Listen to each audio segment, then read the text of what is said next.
bring in all the stakeholders, and you can get into programs that'll help you and train you on how to build it. But that first step is you have to design a business model that is desirable. When I initially moved back to Pensacola, I had a meeting with Lloyd. Lloyd invited me for breakfast, and I was telling him, man, I still have an idea for the entertainment industry. This is what I wanted to do. He was like, all right, I got Startup on the Blocks.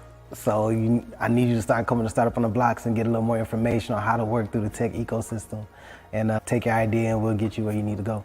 My company is called The Know, is an app that is streamlining business for the entertainment industry. Yeah, so if you're a musician, what you would do is pretty much jump on the platform, you'll create a profile, but the way we created the profile is pretty much a cleaner way. So now if they want more information about you, you'll connect your social media platforms, your streaming platforms, and that way they can go directly to it. What we also have included is your calendar. So pretty much you can set your days, you can set your price for your days and automate your booking. So initially talking to Lloyd, my idea was all here, it was there, it was over here, it was over there. It was like, all right, Quinn, I get it. You got a lot that you want to do, but we need you to bring it in just a little bit and then work on your pitch, your story, and how you're going to bring it full circle to get people to understand what you're trying to create. Most of the programs here wasn't inclusive, and so we said we'll focus on helping founders of color. We also start at the beginning of the thing, at the idea stage, whereas a lot of the programs you see here locally, they start after you're up, and that's not very efficient unless if you don't have a lot of money, you can't recover from your mistakes. And the Lean Startup system, it actually helps you make mistakes faster before you spend a lot of money. You don't actually start building anything until you got customer buy-in. There was a need for small businesses to bring brand awareness to their business. I see there's a lot of makers and bakers that they're making all of these goodies and these products, but they can't market it, they can't sell it at the same time, and there needs to be kind of like that middleman, that middle person to help bring economic growth to some of the small businesses in Pensacola. So Taste of Pensacola, I came up with that idea during the pandemic when I saw things at that time that Amazon couldn't fulfill. They didn't even have those products, but the local people in the community, they did. And so there was a ton of people coming out saying, hey, I make masks. I'm like, wow, this is amazing. All the local people here that are just as talented that can actually make those products. And so I wanted to kind of showcase who they were. So with Taste of Pensacola, our income streams, we have several of them. We have the corporate America. We do corporate gifting, just regular consumers, different Pensacola natives that don't live here that want to purchase our boxes, like a taste of weddings, distribution. So we also do bulk sales. So for a private airline, if they want some local snacks and goodies on their passenger flights, they will come to Taste of Pensacola and we will source their vendors here locally. And we'll give a small business owner an opportunity to have reoccurring monthly sales. I've always had a really big vision for Taste of Pensacola. I knew that it could go beyond just local. I know that maybe other communities could possibly use the same platform that I'm trying to build.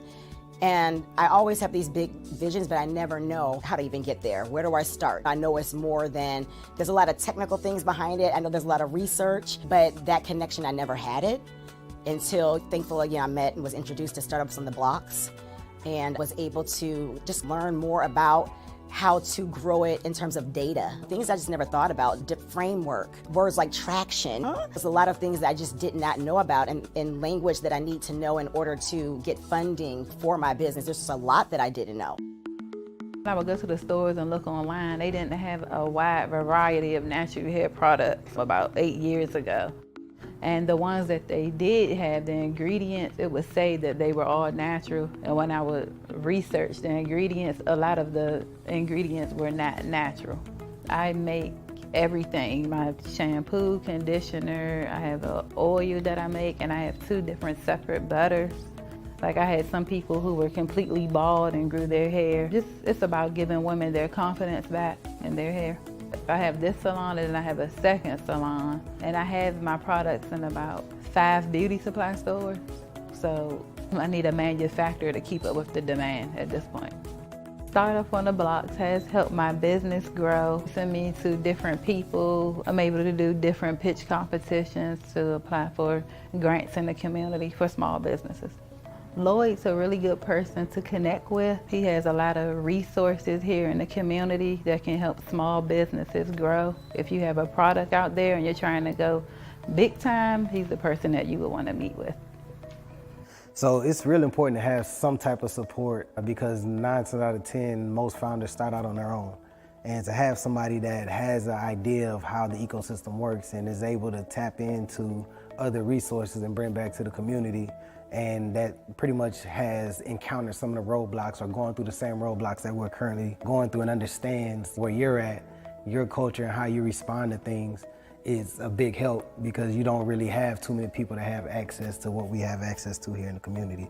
And a lot of people believe that you have to leave and go to bigger cities to do the things that we're doing here. But I mean, it's one thing to have exposure, but you have to actually know it's here in the community in order to take advantage of the resources.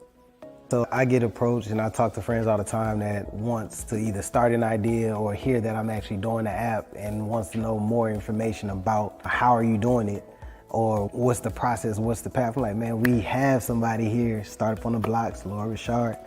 And Lloyd is here, he's a great resource to the community and to founders that's trying to learn the ecosystem. So join Startup on the Blocks. Welcome, Latanya. How you doing there? I'm good. I'm trying to fix my bun with the virtual. Yes. I see you. Let me get Ebony on here as well. Hello, Ebony. How are you? I am excited to be here. Great. I'm glad to have you both, and we're looking forward to some interesting conversations. Everybody's got a lot of things going on, and you both, I know, been participating in a lot of Women History Month stuff. So yeah, feel free to share some of that too as we go down the line. And I'm looking forward to you all getting to know each other and looking forward to learning a lot more about both of you. So we're going to start off first before I let y'all introduce yourself. I'm going to give a little shout out to our sponsors here. So let me share my screen. I don't know where I would be without these sponsors, so I'm definitely excited to these sponsors and partners. And so I guess, Ebony, I was just now realized I don't have Black Innovation Leader of Florida. Don't shoot me for that. Shame.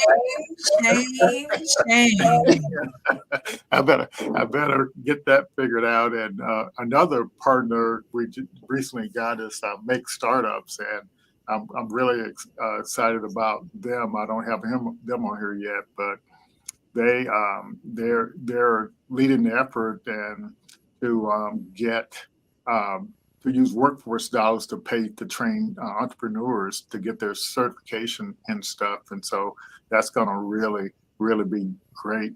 And I kind of took a sneak preview at their platform. They have this thing called Co-Founder OS, and so it looks pretty interesting. I wasn't supposed to take a look at it, but you know how it is when you figure out stuff and dig in, and so that was kind of interesting taking a look at some of that stuff today.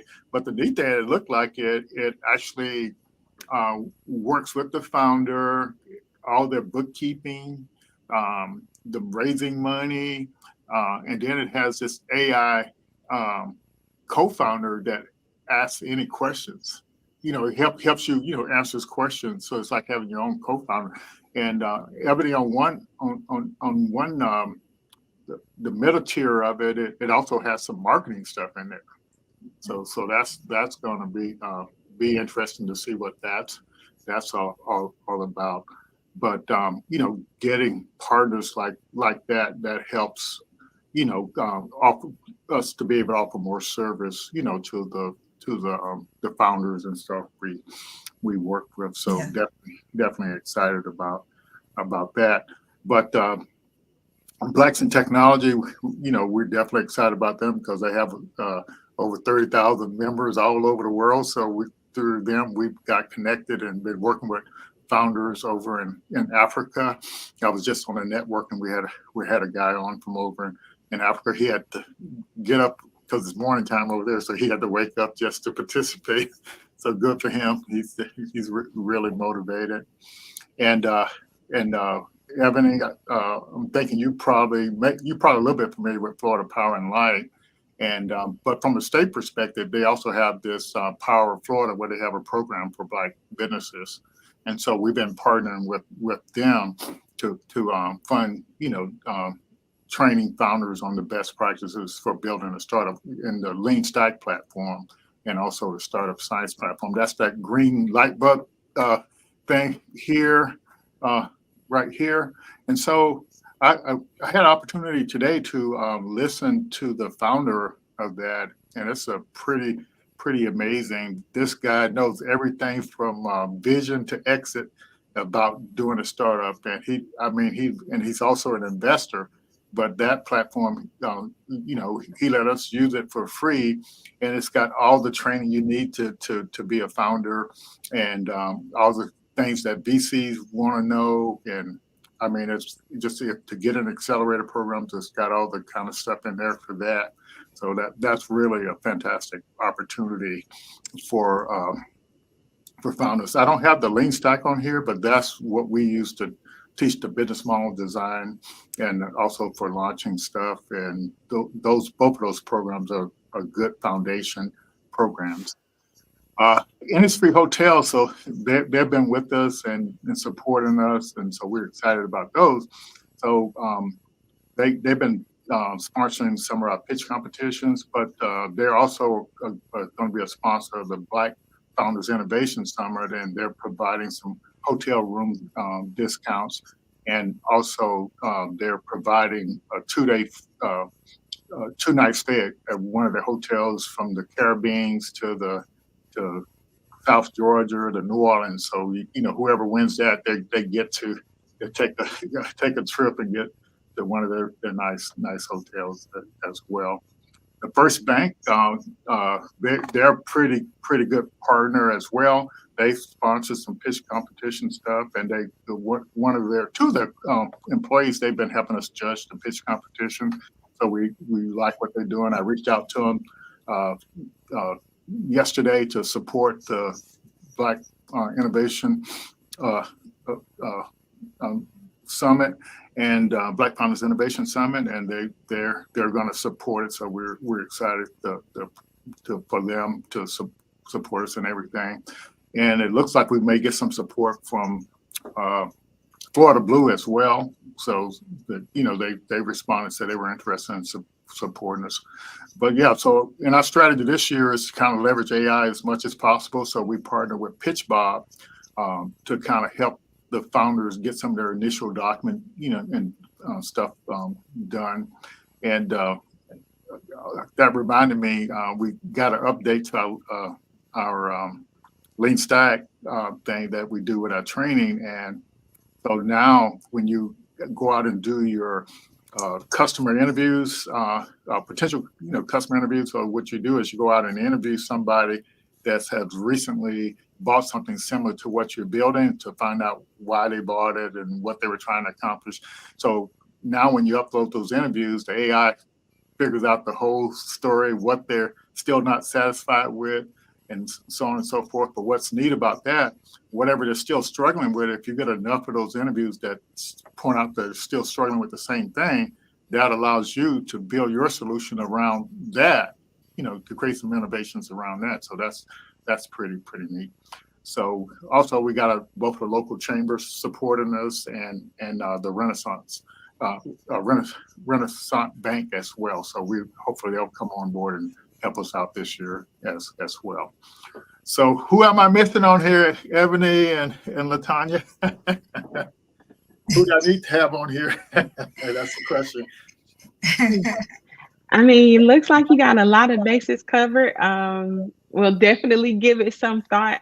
What I love, from both the local and the statewide standpoint, I guess the only gap would be maybe a national partner. So maybe Minority Supplier Development Council, or one of those regional partner organizations for like WeBank or something like that.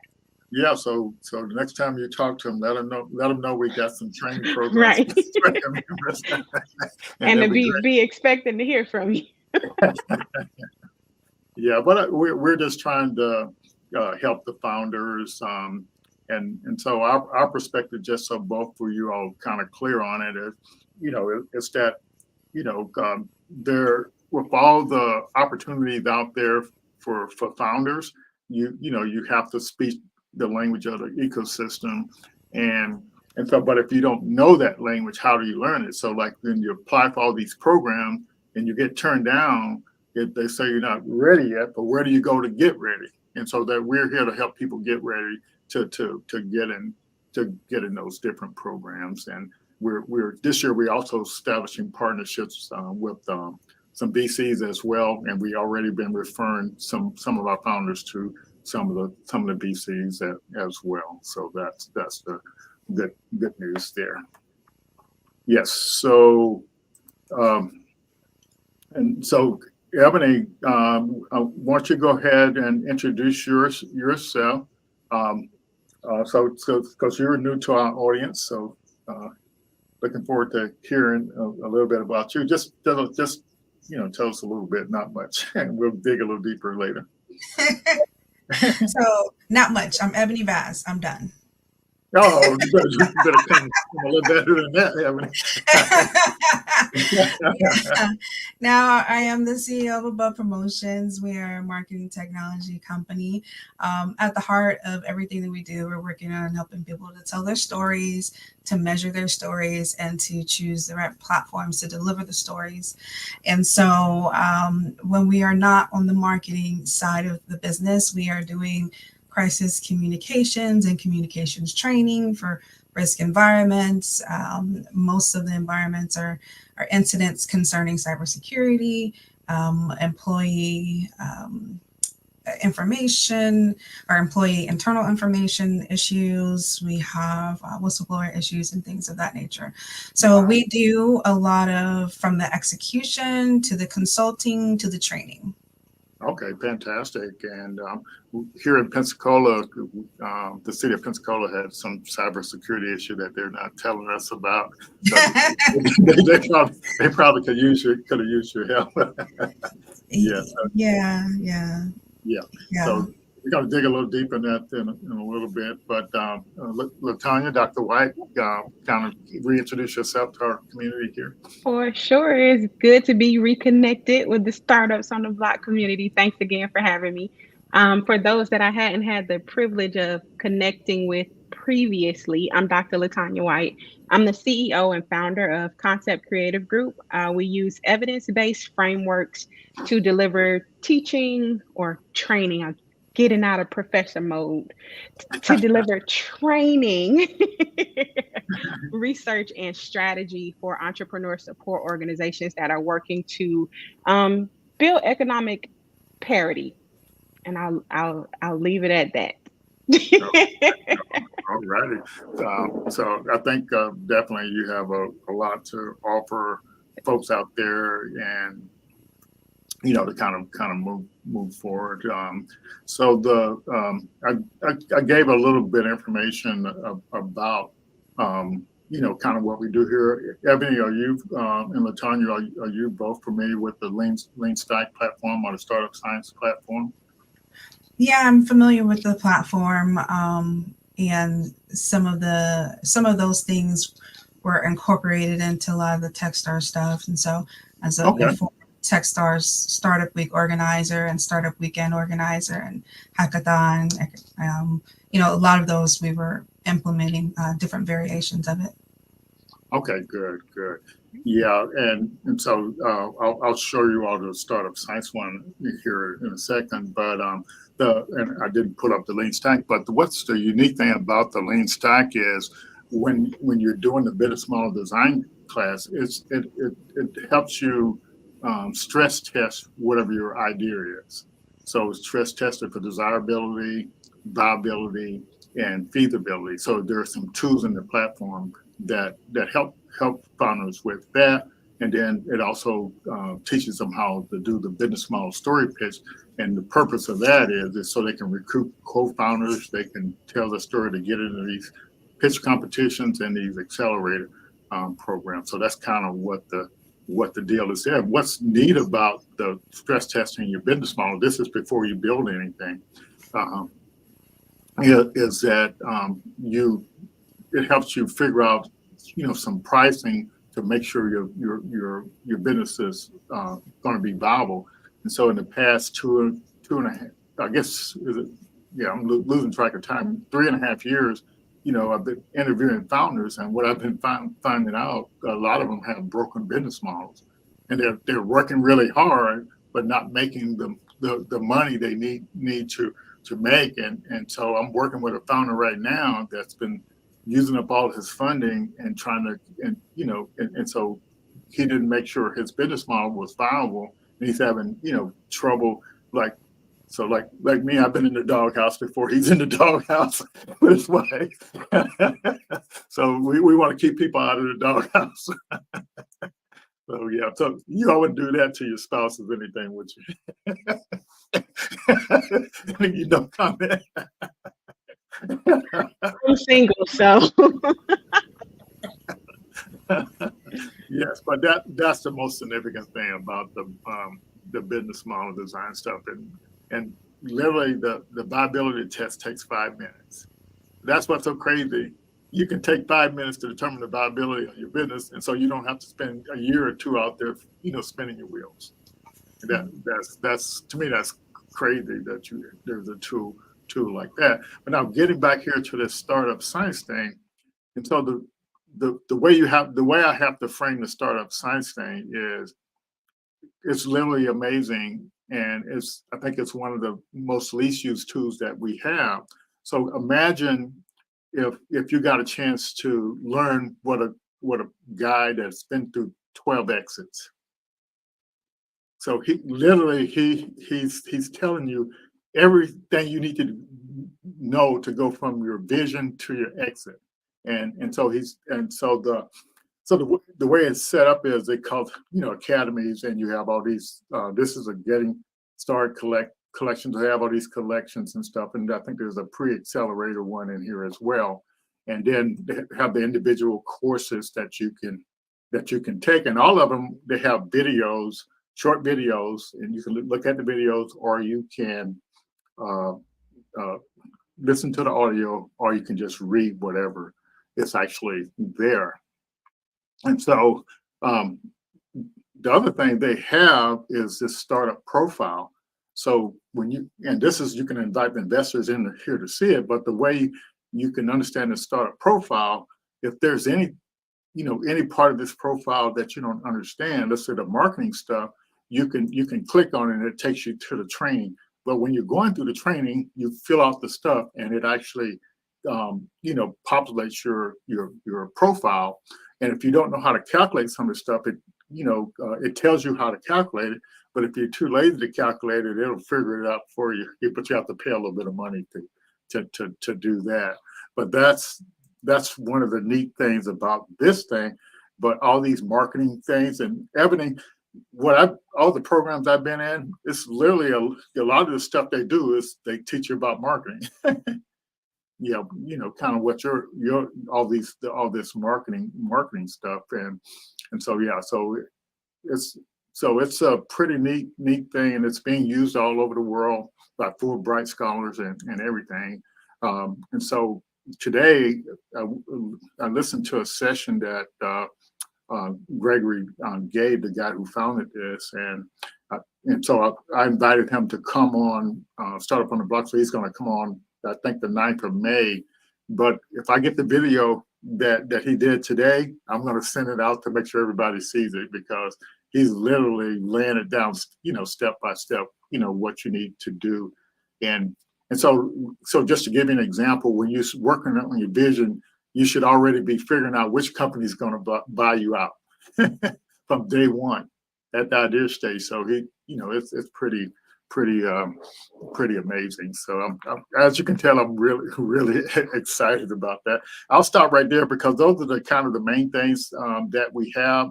But also with the Make Startups, we're hoping that we can get that tool available to some of the founders as well. And so that's kind of where we are. So the whole thing is to get the founders with a foundation so they can be ready to apply for some of these programs. All righty. So now let's do some deeper dives on learn a little bit more about both of you. And so I'm assuming, Latanya, you maybe know Ebony a little bit, but you may not know deep down what Ebony's all about. So let's dive a little deeper and get to know Ebony a little better here. So get your mic on there, Ebony. And so you right now you've got this marketing company, and you're kind of unique in that you do some cybersecurity, cybersecurity related stuff as well. But I also understand you're an engineer by trade. Now you know that's confusing for people, right? Yeah, I do. Yeah, so give us a little of the backstory about how like college or high school. What made you think you were going to do something like what you're doing now? So, I don't want to go too far back, but you couldn't tell me that I wasn't going to be a Buccaneers cheerleader or an attorney when I was a little kid. So, Wow. I had that in mind, but, as I grew older, math and science has always been my thing. It's always been my jam. And being one of the movies that I credit, and this tells my age, but the movie is Short Circuit. Okay. And it was the movie about the government having these robots and, this robot going rogue and becoming sentient and stuff like that. And so that really opened my eyes to like, oh, wait, there's robots that do things. And so I started getting into that and went to the University of Central Florida, majored in industrial engineering, got my bachelor's degree there, started my master's degree. And then I moved back to Tampa with my intent to transfer to the University of South Florida and finish my program here. But 9/11 happened, and it's one of those things that was like, what do you want to do? And which is interesting because, and I think my parents still think I'm nuts to this day, but yeah, I had like several job offers for me to start working with companies and large globally known companies before I even finished my senior year. I had a chance to be mentored and do research with the government for different research projects. And I thank the Dr. McCauley for doing that. She's a Black woman, like got her, doctorate degree, shining like a rock star. She was in the astronaut program. She didn't get a chance to go up.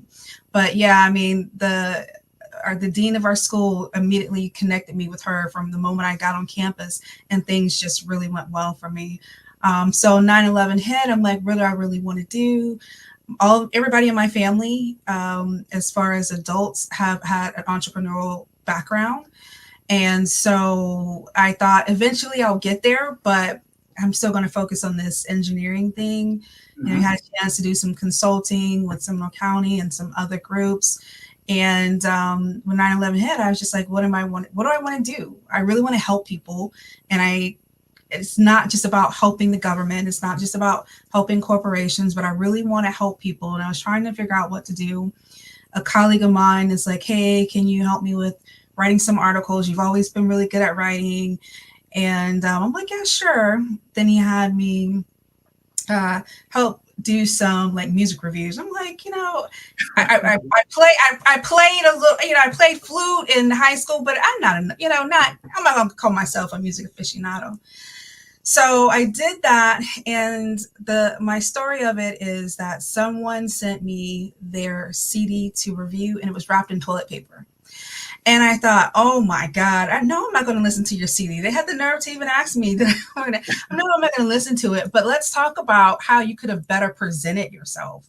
And so from there, like I was getting invited to talk at conferences and events on like how you can like better present yourself. And I was thinking, oh, okay, well, I guess I can do this. And so I kept studying a little bit more, taking these classes, et cetera.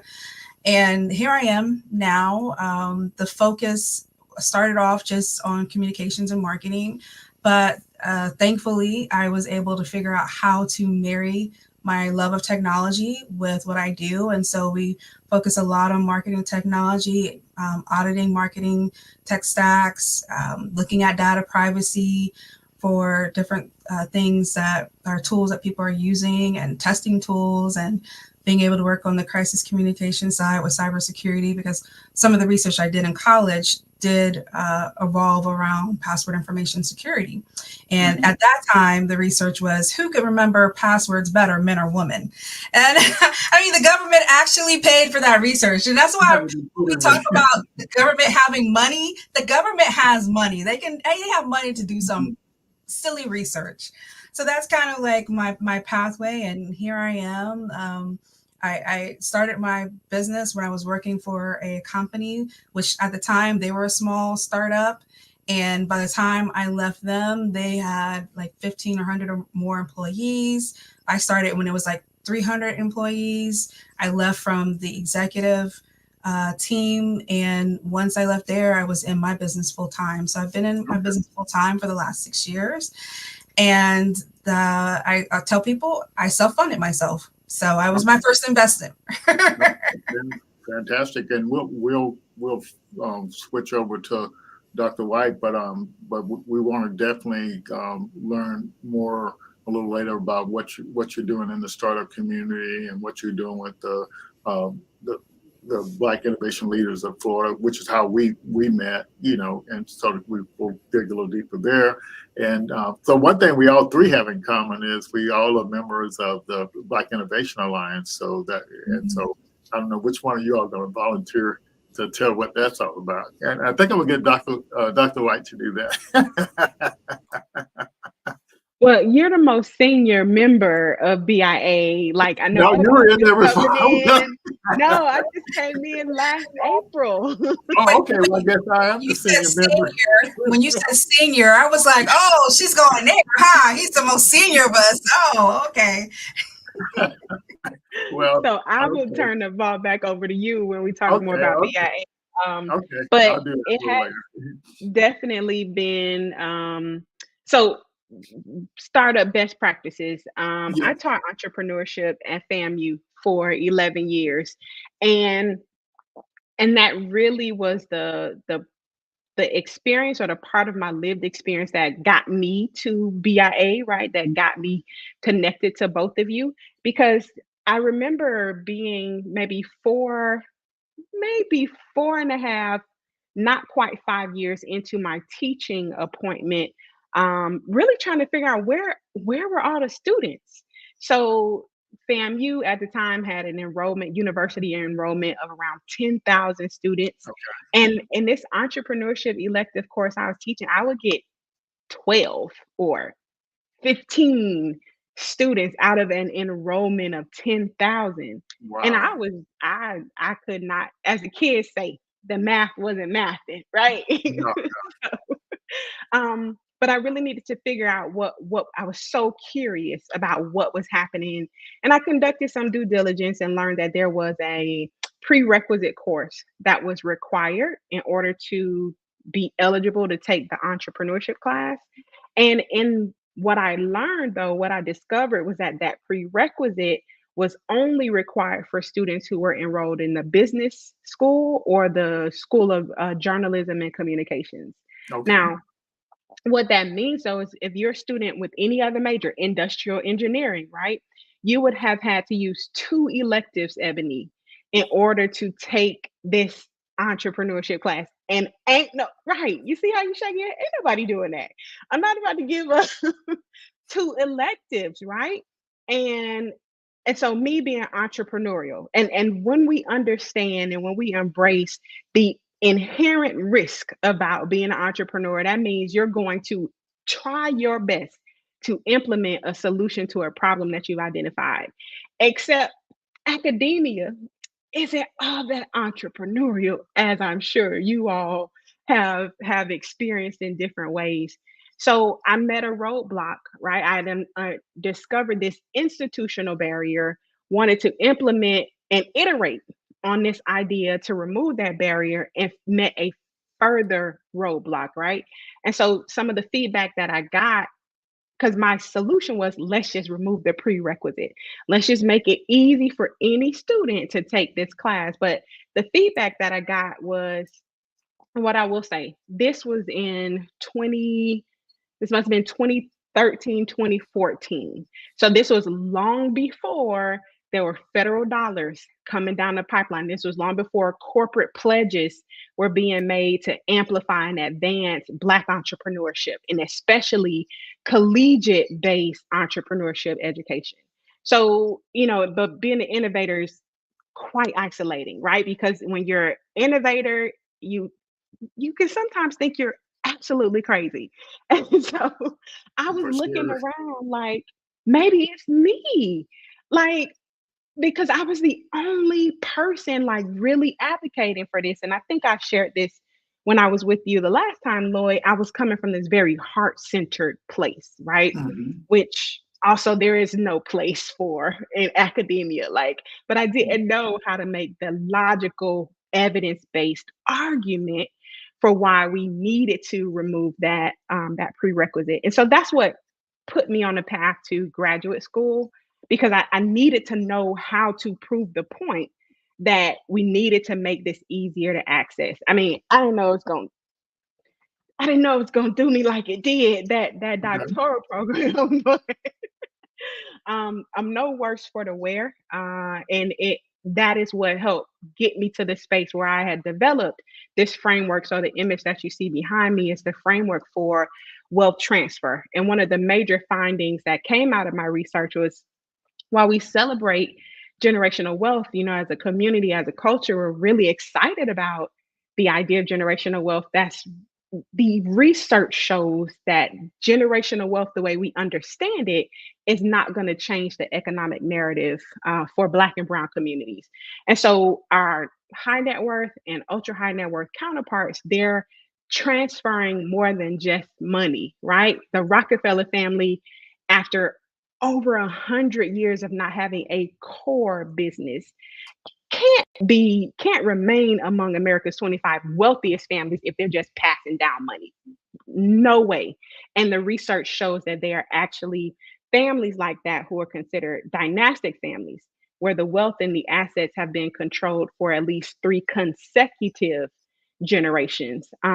They're cultivating, they're packaging, and they're passing down 5 different forms of wealth. And so the arguments that I make now, because now I know how to do it from an evidence-based perspective, Oh, is we have fantastic. to ensure that Black and Brown founders are introduced to these strategies as a part of their startup process, because it helps to set the vision. So it becomes like this vision casting exercise. Because everything that I do in the startup process, in the day-to-day operations of the business, if I'm going to create a dynasty, if I'm going to ensure that my grandchildren's grandchildren are provided for and are not starting from scratch the way that I did, then I have to be driven by those kinds of decisions in how the business functions. Okay, fantastic. Yeah. That's some really good stuff, and we really appreciate you um, taking the time to work on that evidence-based research, so we all can benefit from it. And so I'm definitely a champion for you getting the word out to folks. And I was telling Ebony, I think you may know Caleb. What's Caleb's last name? Is it Caleb Williams down in Tampa? He's going to be on our. Yeah. And he's literally taking his grandmother's recipe and launching the company of his grandmother's recipe. And so isn't that great, Latanya, that he's literally doing what you've been preaching. Yes. Yeah. So I thought that was when he told me his story. Yeah, that's it. You two got to meet, because he's literally doing what you've been advocating there. So I'm going to take a second here and share my screen and kind of let everybody know what this Black Innovation Alliance is all about. And but the neat thing is, I had the opportunity to meet Latanya down at the Sustainability Summit last June, and so that's. But what I learned, that was my first sustainability summit. But this thing says there is 116 member organizations, but I think it's probably closer to 200 now. But what I found interesting at the summit last year, there were all of these over 100 organizations working with Black founders, and they all had a different approach for doing it. So isn't that amazing? But anyway, the reason why the Black Innovation Line was formed is part of the reason, same reason why we started our Startup on the Blocks program was after George Floyd got murdered, folks started seeing how part of the story, seeing how systemic racism was holding funding back from Black founders, and and their deal was. But so what I saw in that as it relates to Black BIA, it was funded to support other organizations like our organizations, the Black Innovation Leaders of Florida, what you're doing with Tanya, and what we're doing with our program that everybody's watching now. And so I saw this thing about the funding, and even before George Floyd, I knew funding was out there, and I knew it was a challenge for Black founders to get it. But I also knew some Black founders didn't have the knowledge they needed to get it. And so that's where I've been focused on it, and kind of closing the knowledge gap there. And so that's kind of what that's all about. And so everything, since you're in charge of the Black Innovation Leaders of Florida, I'm going to let you tell what that's all about. Everybody keeps saying I'm in charge, but you're in charge. You're the investigator. I'm the cat herder. Okay. The one to herd all you wonderful cats together. So the Black Innovation Leaders of Florida, we're excited to be coming up to Pensacola soon, and I know we're going to talk about that. But our intent was to really support and be a connector for the groups that are on the ground doing the work in the state of Florida. We already know, if you turn on the news, you know our government, our leadership here in the state is doing some things, and we have a lot of work to do. And so we're just excited to be able to bring together different organizations, bring together different people who are focused on what it would be like to close that wealth gap, what it would be like to seek equity. And so we have a focus on 5 different pillars: capital, procurement, talent, education, and public policy. And we know that there's some legacy groups that are doing some other things and other work, and everybody has their role. And just like BIA has 116 members or 100 plus members doing different things, different ways to help the community, we know that there is a way to do that. And we just want to uplift the groups that are doing that, but also encourage other organizations to start. So people who have their vision for their region within the state that might not be getting the work done. So there might not be a Blacks in Tech in Lakeland. There might not be a Blacks in Tech in Fort Myers. So how can we encourage people to see these other organizations and what's going on in the major metropolitan areas of the state and get involved and do what we can? And I'm thankful that it's not just only people who are wanting to support are only Blacks, but we do have allies. And I've been so just beyond just in awe of the support that we continuously get from other people who understand that we can't move forward if only one population is moving forward. And so that is the Black Innovation Leaders of Florida. We've been doing tour stops where we go to Tampa, Orlando, Miami. And last year we said in April, we are coming to Pensacola. And Lloyd was like, okay, put the date in. We've been locked in for almost a year. And I am really looking forward to getting up there, hearing Dr. White speak and others. Some of our other board members will be speaking and participating in that day. And so really just seeing, one of the videos that you were playing and one of the clips you were playing beforehand was saying how, Lord, you are a wealth of information. And you literally are an oasis in what most people would look at as a desert. A lot of people don't look at innovation in the state when it comes to the state's panhandle. And so what you're doing there is significant. And we just really want to be able to continue to lift up those efforts of what you're doing with the Kukula Institute and support those people who need the help that to get access to the information. And so I'm really excited. I mean, I really can't, after Dr. White explained her framework there, I'm ready to sit in on the session and see what I can learn and what I, I'm like serious because I never want to try to reinvent the wheel. All I want to do is help lift up other people who are doing the work. And if I can help make the connections to people to understand. So Dr. White, she's got a framework. Let me get this framework out here and have a lot of people run with it. And so that's really, what we want to do for the Black Innovation Leaders of Florida. That's a really good segue, Ebony, because Dr. White, aren't you working with some folks here in Florida on some training stuff and funding stuff? Yeah, so there actually are a couple of different, so my business is headquartered in Florida. We've expanded into the DC area just to your point, Ebony, really looking at the federal legislation and its impact on state decision making. So to your point, Lloyd, or rather to your question, definitely working with Torrin, right?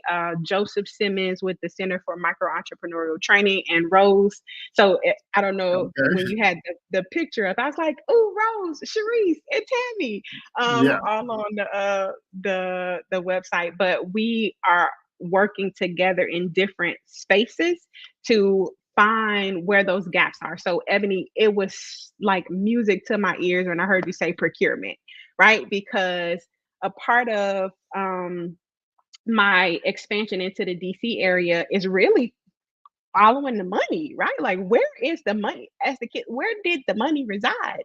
And so Prince George's County, Maryland, which was recently considered the most affluent area for Black and African Americans, but a part of that was because of their proximity, right, to where these federal government contracts and procurement opportunities were originating.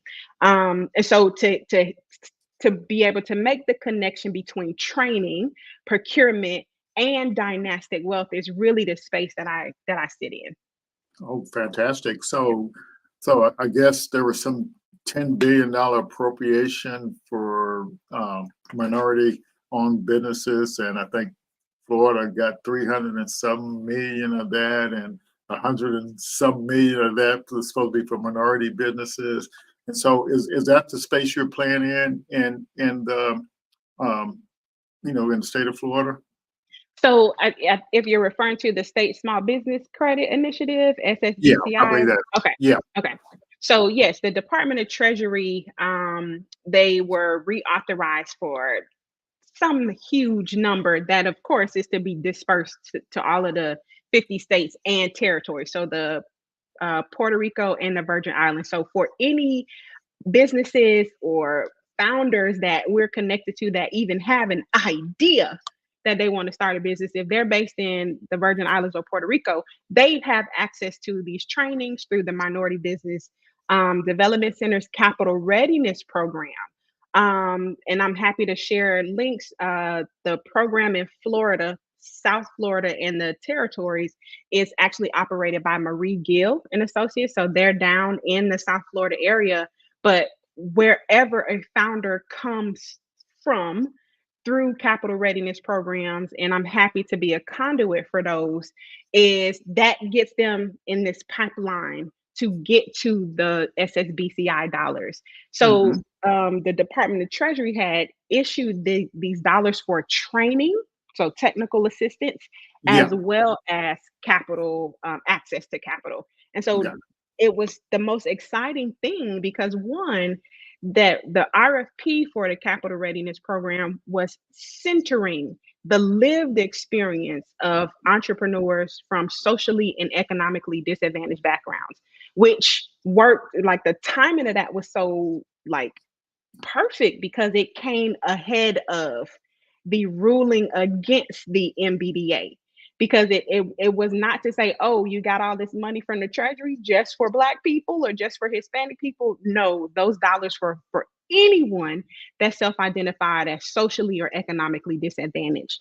And then the rest of that pipeline from the training and technical assistance into capital readiness, because the numbers have to work, right? The math has to math into relationships with these financial institutions that are tapped in to those SSBCI dollars.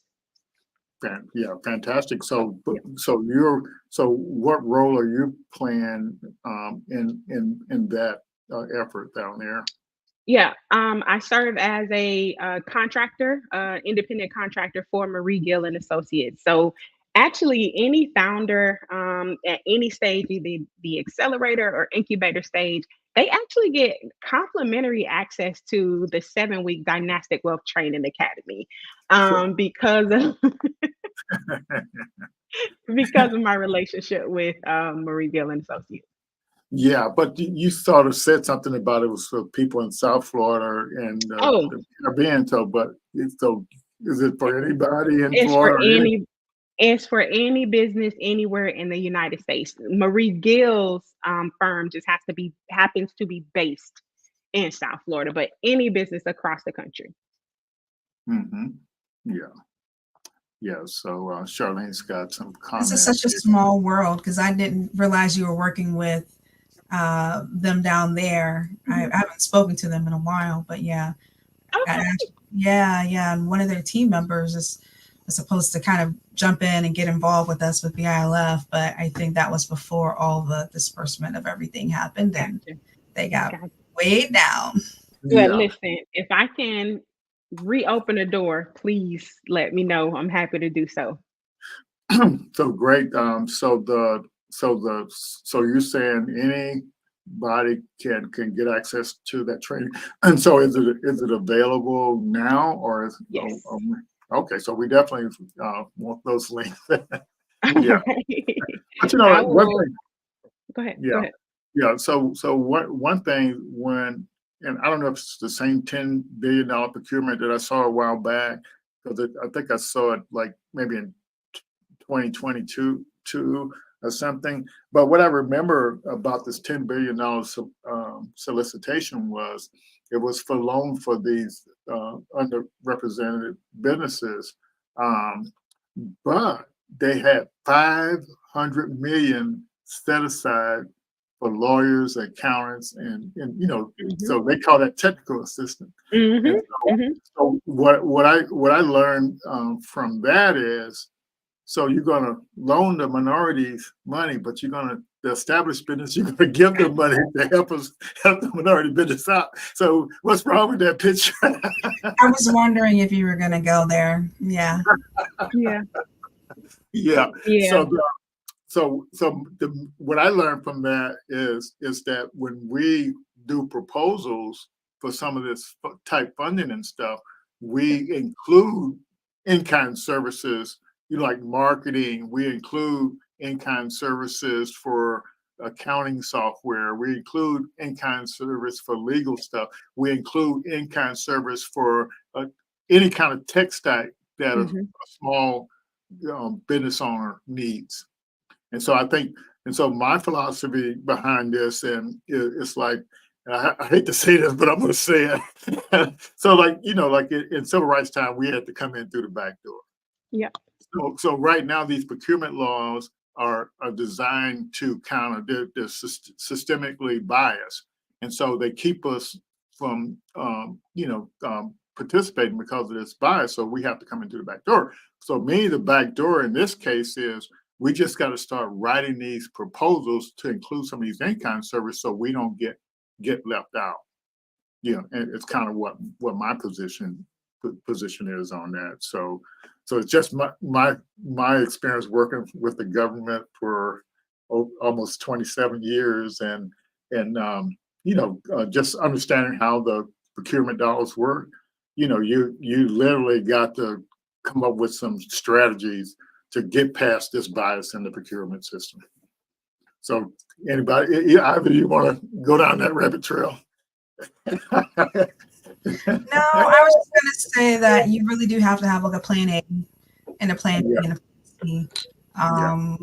when you're trying to approach some of these things, because just from what us having to take a look at in terms of public policy, and there's another group that I come alongside of every now and then because we have very similar interests. But it's a Black Tech Policy initiative that started about sometime last year, and that is one of the things is that us taking a look and seeing what exactly does the information coming out of DC currently say, but also taking a look at where we're possibly going to end up. What's the worst case scenario?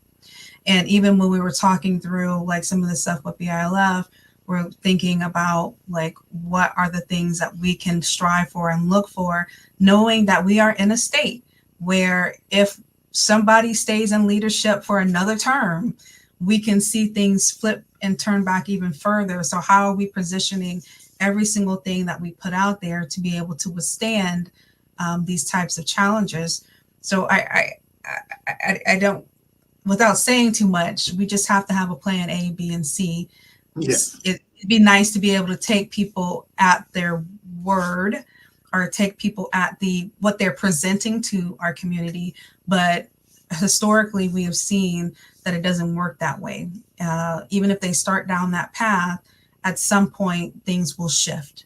And so will we ever get the full amount that ever gets allocated to us? It doesn't happen too often.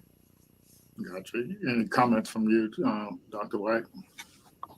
Yeah, I actually was speaking with a policy analyst for the Senate Committee on Small Business and Entrepreneurship, and it's on their radar. I mean, luckily, the chair is a Democrat, right? The chair of this committee is a Democrat, so the policy advisors really seeking evidence, and lived experience is evidence.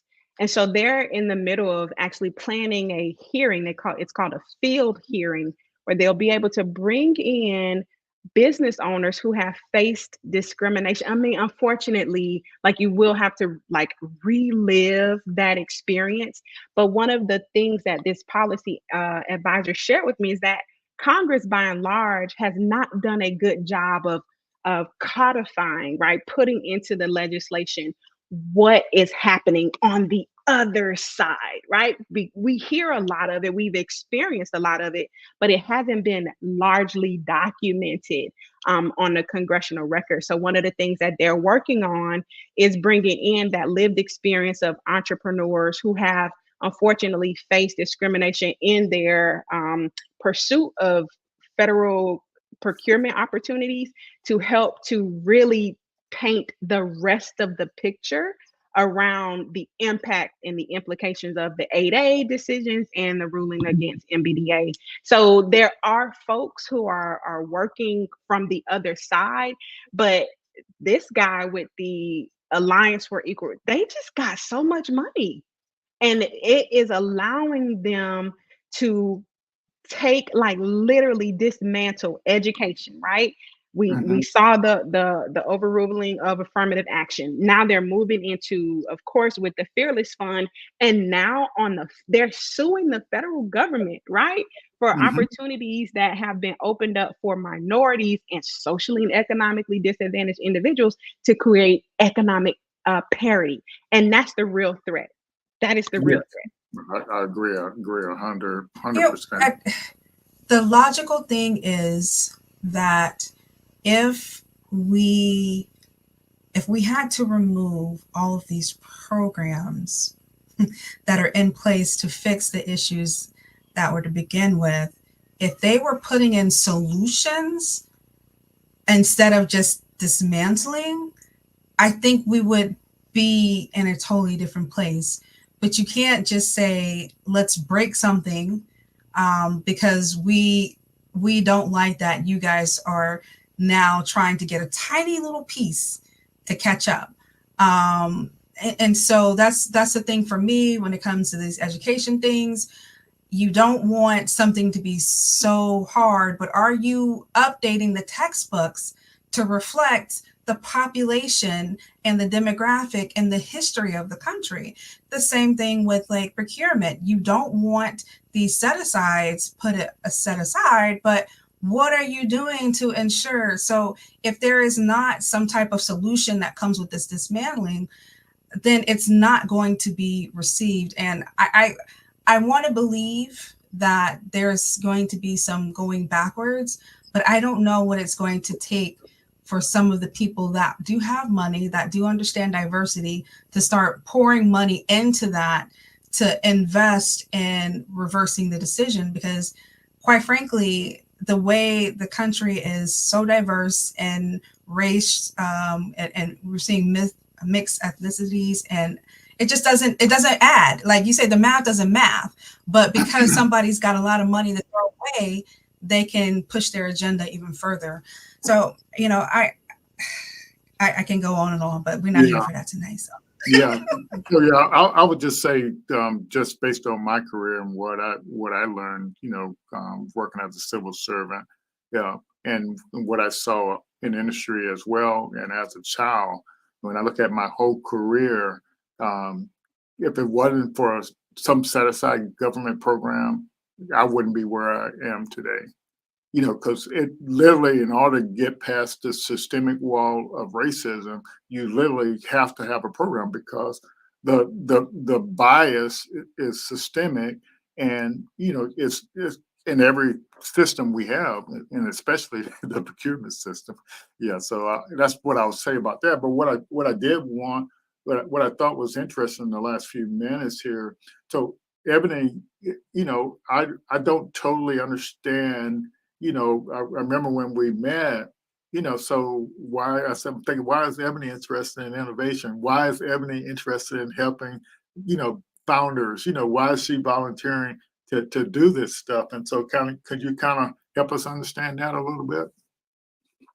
So part of it, I'm going to come from personal side, and then I'll come from professional side. So personally, my family, again, they've always had some type of entrepreneur situation, hustle or something. And so I have seen what that is like. My parents have always been givers. You know, we are Christian. So that community of wanting to help one another, that's always been there. I've seen my parents give beyond what they should have given year over year and time over time to people, and to support people. That's always been there. On the professional side of it, I truly believe that the better off it is for our community, the better off it'll be for my business. Because I am not going to be able to get every single deal out there. And there has to be this level of collaboration. So if I can help someone else who is also in the same industry as me to move ahead, that is fine. That is perfectly fine for me, because most of the contracts, when I look back and being able to work with contracts for AAA and Coastal Creamery, that came out of partnership with a black woman. Okay. You know what I mean? So that's collaboration. And if we are going to be able to see our own pockets grow, we can't have like this mentality of like wanting to always be in competition and not seeing that if Dr. White does well, I can do well. You know, if Lloyd does well, I can do well, because we've built this community together. And so I know that if there's something that Dr. White does and someone comes to me, I can refer. So, I mean, that's how and why I do what I do. I really, truly just want to see people's dream come true. And that's just who I am as a person. But it just makes good business sense. You know, It's just one of those things that just economically makes sense. And I think that's a good philosophy to have, you know, like you're part of the community. So you need to help the community to grow. So Dr. White, what have you seen in the past year or so, you know, as it relates to, have you seen anything different or new, you know, with the places you've been speaking and, you know, and working with founders and stuff? So I remember working with a speaking coach some years ago as I was working on my first book. And one of the things that the coach said was, "Don't change your act, change your audience." And Okay. when I think about, you know, talking about dynastic wealth over and over and over, and I wonder, like, are people tired of hearing this? And then Mhm. that rings true, right? Because I will see Frankie Beverly and Maze, look forward to seeing them every year at Essence, and they gonna sing the same songs. But so having that as like this framework and really thinking about the opportunity that we would as a people that we would miss if I don't keep talking about dynastic wealth, then the onus is on me. And so we're in the middle of, and some of you are probably familiar with this, the largest wealth transfer in history is underway. Somewhere around $80 billion of wealth is being transferred from baby boomers to Gen X. But by and large, our families and our communities are not participants in that transfer of wealth because, for one, our grandparents and our ancestors did not have access to build, create, and transfer wealth to us. So to your question, Lloyd, it's unfortunately, so much is the same in so many spaces, Mhm. especially when we're talking about first generation wealth creators from marginalized communities. Our shared experience, we don't even know we're living the same lives sometimes. But I see that happening. I remember being in front of a group of African descendant entrepreneurs. I'm talking Black entrepreneurs from Spain, Japan, from Australia, and I was sharing with them about dynastic wealth.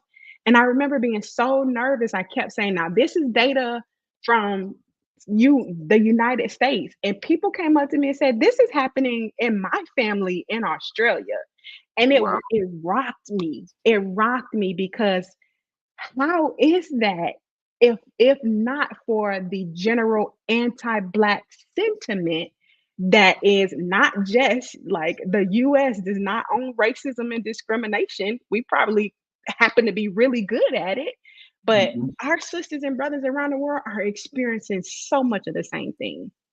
Wow, wow, and that's really interesting that you're seeing that, and so one of the things that I notice, if you know, if we don't help founders and folks in our community learn how to take advantage of some of the resources are out there, that's a problem. And so my whole life has been connecting people with resources, and so because I learned in my journey from high school on, you know, when you talk to people, they tell you about opportunities, but if you don't talk to them, you can't find about the opportunities. So the key to for my success was talking to people and leveraging the resources that they knew about to help me have a successful career. And so this morning, I was thinking about this idea: what are what are we leaving on the table? But some people say, well, we need a seat at the table. But I always assume I have a seat at the table.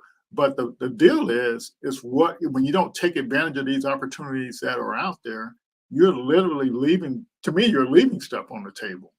And so if all these programs are out there to help you and you don't take advantage of them because you're not looking for them, or are you not open to receiving all this help and stuff, it's like why would you want to leave stuff on the table? It doesn't make sense to me. Um, and so, but there, I think the way I think is if you have to leverage resources if you want to be successful. You can't do it all by yourself. And so there are plenty of resources out there. And so we're doing this innovation summit and this innovation tour because we want people to be aware of the resources out there. And so let me put the link in here so people can see it. So this is the link to register for the Innovation Summit and the Innovation Tour as well. And so we're going to kick it off on Friday the 19th, and with a 3-hour net time for networking. And I was talking to the Make Start folks. They're going to be down to participate in that, to support us on that. And I'll probably try to get them on the startup on the Block's Best Practices Day on that Thursday night before. And then on Saturday, we're going to, Dr. White, you're going to do your keynote on this dynastic wealth. And so I've been, I have to tell you, when I showed tag people on that little spiel you gave from the women's thing you were participating in that Rose had posted, I got a lot of feedback on that today, because they're saying that they can't wait to hear you. And you're going to also be doing the first workshop on this mindset thing. I say the innovation mindset, but to me, it's just just getting your understanding, having the right mindset. Because if you can't open up your mind to the opportunities, you're not going to be able to take advantage of them. And I'm envious of Rose. She was at the NVIDIA conference a week or so ago. So I haven't ever been to the NVIDIA conference. And so Rose is rocking and rolling, and we're so proud of her and what she's doing with her company. But I've been after when I asked the question, what do people want to have at at a summit, and they're saying, well, they want to know how to use AI with their data. She's gonna do kind of like a little introduction to get you started, keeping track of your data, so you can later on and use AI with it. And then that afternoon we're gonna do the innovation tour, with and so, Rose, I'll let you talk about these two things here. The first thing is this, best practice panel and this capital thing readiness. So you want to give folks an idea about that? Rose. Well, you said Rose. You're manifesting Rose. I thought he was about to bring Rose to the stage. I was like, come on, Lloyd, do it. I'm like, I just talked to Rose today. She didn't say anything about this. Okay, Rose be lighting it up LinkedIn with all this stuff too. She's really on the ball, and I'm really proud of her. Yes. So, we're excited that we get a chance. Adrian, he is holding it down for BLF down in South Florida. Caleb's here in Tampa. So we're excited to really talk about like how to be successful. And, I think, it always sounds good to be successful, but what I always like to think of it, like, what do people learn from their failures, right?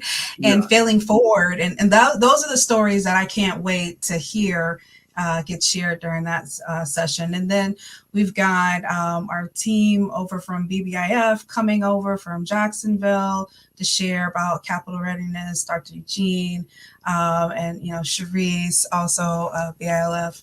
A board member between Sharice and Dr. Eugene. So I'm excited to hear about that as well. And we've got Corey as an investor. So I think this is a time where if you are anywhere in the state of Florida, if you want to come down from Alabama, because it's right there on the tip. If you want to come from Georgia, because it's right there. If you want to hop skip over from Louisiana, I really truly think that this is a good chance to come and connect with people and really kind of learn about what's going on. But for me, I'm just so excited because I always hear from people who are wanting to do more in innovation, who are wanting to do more for scaling their business. And they're in these places that, we talk about food deserts, but we have innovation deserts around the state. And so to see this caliber of people saying, yes, I am willing to come and pour into the attendees, I am so excited for it. And I'm excited that you've pulled together this awesome lineup, Lloyd. And I'm just ready to go. I'm getting there a little bit early to do a little sightseeing and some caves. And then hit the beach for like an hour, but I'm really coming for the people. That is Yeah. the ultimate excitement for me for this weekend. So I can't wait to see everybody in Pensacola. Yeah, so we're looking forward to having you up here as well. And so, some of our partners and sponsors, I don't have all of them on here yet, but the Gulf Coast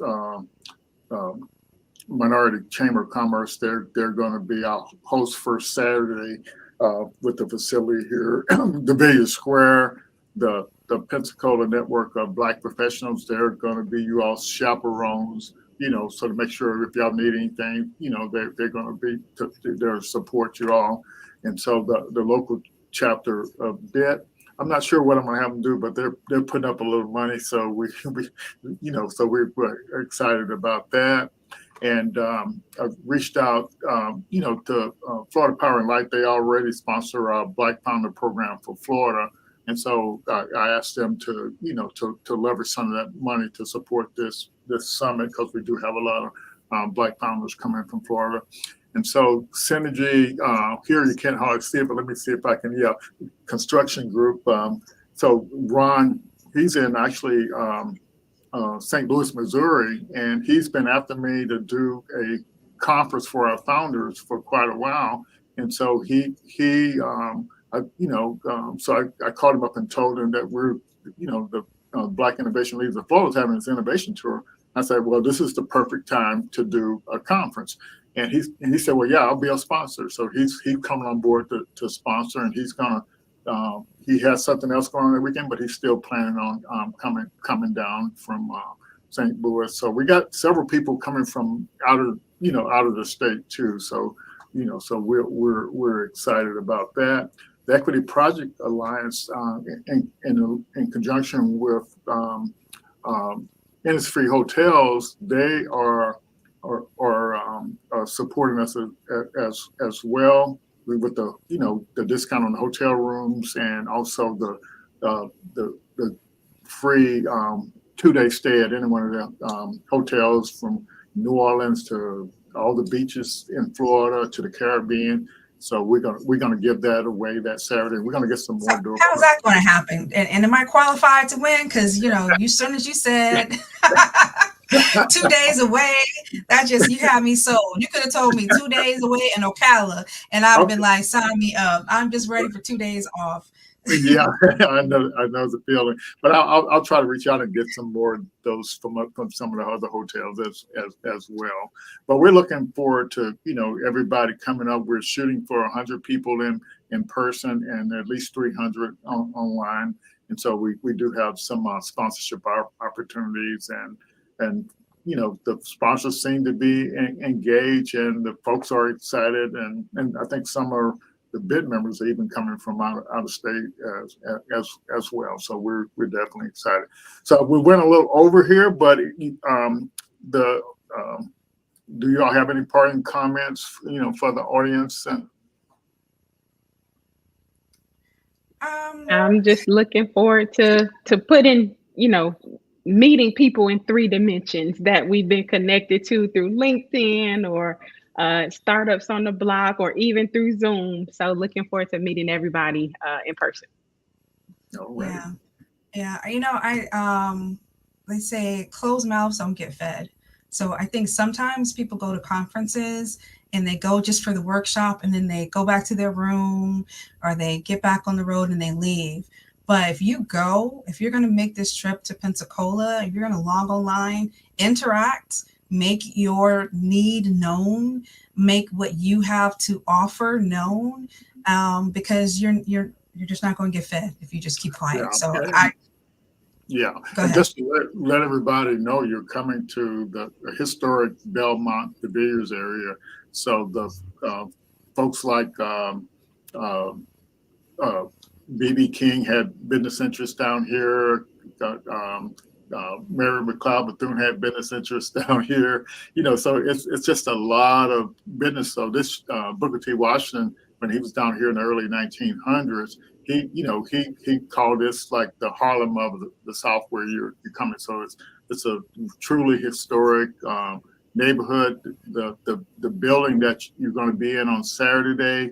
It was used to be a furniture store, and next door to it was the Savoy Club, and some other clubs were wrapped around it, and so it's where James Brown, Ike and Tina Turner, all of these famous people were down here. You're going to be in little historic space, and so my wife did a documentary on the area back a little over 10 years ago, and she was interviewing these people, and I said, all these business people did all this, and we're having trouble doing this kind of stuff now. Why can't we do it now? So that motivated me to kind of do some stuff. If they can do it back then, and so I made the program Start Up on the Blocks because they were on the blocks getting it done.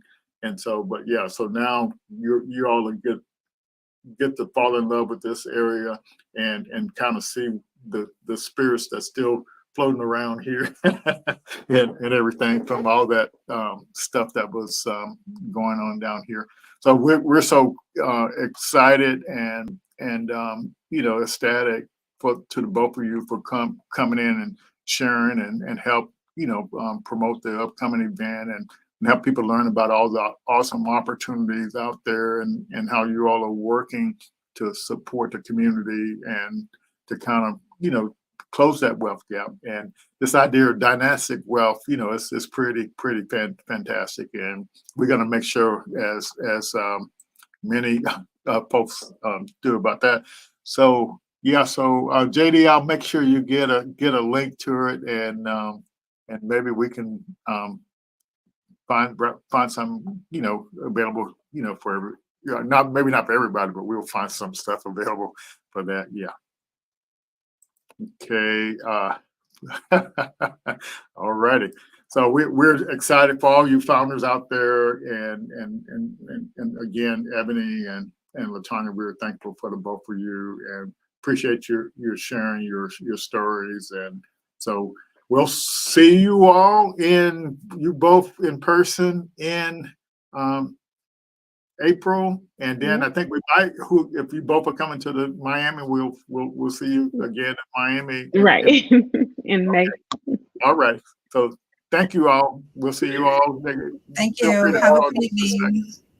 Good night, all. All righty.